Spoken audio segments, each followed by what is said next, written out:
നമസ്കാരം. ഇന്ന് ഞാൻ പോകുന്നത്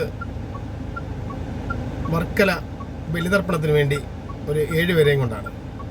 അപ്പോൾ ബലിതർപ്പണത്തിന് പോകുന്ന സമയത്ത് വർക്കലുണ്ടായ കുറേ കാര്യങ്ങളാണ് ഇന്ന് ഞാൻ ഈ വീഡിയോ വഴി പോസ്റ്റ് ചെയ്യുന്നത്.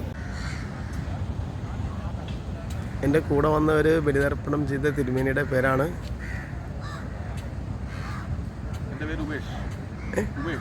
ഉമേഷ്. ഇതാണ് നമ്മുടെ തിരുമേനി. വർക്കലയിൽ തൊട്ടരികിലായിട്ടുണ്ട്. എത്ര വർഷം കൊണ്ടുണ്ട് തിരുമേനിയുടെ? 5 വർഷം കൊണ്ടുണ്ട്. അപ്പം ഞങ്ങൾ വല്ലിരിക്കുന്ന വന്നതാണ്. അപ്പോൾ ഞങ്ങളുടെ നാട്ടിൽ നിന്ന് ആരെങ്കിലും വന്നു കഴിഞ്ഞാൽ തീർച്ചയായിട്ടും നമുക്ക് ഈ തിരുമേനിയെ ഓർത്തിരിക്കണം. അതെ, ഓക്കെ. അതാണ് നമ്മളിപ്പോൾ ചെയ്തിരിക്കുന്നത്. പരിഹാര ബലി ബലിയാണ് നമ്മൾ ചെയ്തുകൊണ്ടിരുന്നത്. അതല്ല, ഇത് പരിഹാര ബലിയാണ് കേട്ടോ. ഓക്കെ തിരുമേനി. അങ്ങനെ തിരുമേനി ചെയ്തു കൊടുത്ത എള്ളും പുഷ്പവുമായിട്ട് അവർ കടലിൽ പോയി മുങ്ങി തിരികെ വരുമ്പോൾ മാത്രമേ നമ്മുടെ പിതൃവിനുള്ള പിതൃശുദ്ധി വരികയുള്ളൂ. അങ്ങനെയാണ് നമ്മുടെ ആചാര അനുഷ്ഠാനങ്ങളും വിശ്വാസവും. അങ്ങനെ ഞാൻ ഇരിക്കുമ്പോഴാണ് ഒരു അപകട കാഴ്ച എനിക്ക് കാണാൻ പറ്റി. അതായത്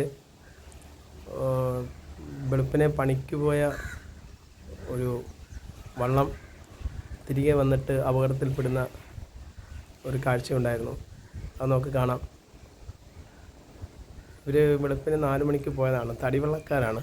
അപ്പം ഞാൻ ഈ വീഡിയോ എടുത്തുകൊണ്ടിരിക്കുമ്പോഴായിരുന്നു ഇവർ അത് ആ പണിയും കഴിഞ്ഞ് തിരികെ വരുന്ന സമയത്ത് പ്രതീക്ഷിക്കാതെ തന്നെ അവർക്ക് ഈ അപകടം മുന്നിൽ അപകടത്തിൽപ്പെടുകയും, എന്തോ ഭാഗ്യം കൊണ്ടാകാം, കണ്ടാൽ പേടി വന്നു പോകുമെങ്കിൽ പോലും അവർ ആ സമയത്ത് രക്ഷപ്പെട്ടു ഒരു കുഴപ്പമില്ലാതെ അവർ കരയ്ക്ക് വരുന്നതും നമുക്ക് കാണാം.